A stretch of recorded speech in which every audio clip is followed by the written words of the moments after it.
నేను శ్రీకాకుళం జిల్లా లావేరు మండలము గోవిందపురం పంచాయతీ ఎజ్జాడపురం గ్రామ కాపురస్తులైన ఎజ్జాడ శ్రీనివాసరావును. నా జాబ్ కార్డ్ నెంబర్ 20176.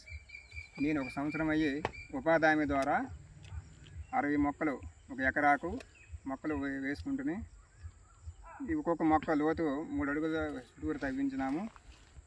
దీనివల్ల వాటర్ సోర్స్ కూడా బాగుంది, మొక్క కూడా ఎదుగుదల కూడా బాగుంది. తర్వాత ఈ 1 ఇయర్కి నాకు వచ్చిన అమౌంట్ 36,000 అమౌంట్. టోటల్గా నా ఖర్చులు పోగా అమౌంట్ బాగా కవర్ అయ్యింది. నాకు ప్రతి మంత్ 4 మచ్చల అమౌంట్ పడుతుంది, అంటే ఎగ్జాక్ట్ ఇంచుమించు ఒక 1100 రూపీస్. నాకు ఈ ఉపాధ్యాయం వల్ల చాలా బాగా బెనిఫిట్స్ అనిపిస్తుంది. అలా మొక్క కూడా బాగా ఎదుగుదల అనేది బాగుంది. తర్వాత 3 ఇయర్స్ వరకు కూడా ఈ ఇన్కమ్ అనేది మనకు కూడా మన ఖర్చులు పోగా అమౌంట్ అనేది మనకి మిగిలినదానికి బాగుంది. కుటుంబ ఖర్చులు అన్నిటికీ బాగుంటుంది. మనకు కూడా తర్వాత మిగతా ఎరువులకైనా మిగతా దుక్కులకి అన్నిటికి కూడా కవర్ చేసుకుంటే అన్నీ బాగుంటుంది. అమౌంట్ కూడా మనకి ప్రతి మంత్ కూడా మన కుటుంబ ఖర్చులు కూడా పనికి వస్తుంది. ఉపాధ్యాయం వల్ల ఈ హార్టికల్చర్ వల్ల బాగా లాభాలు కూడా ఉన్నాయి.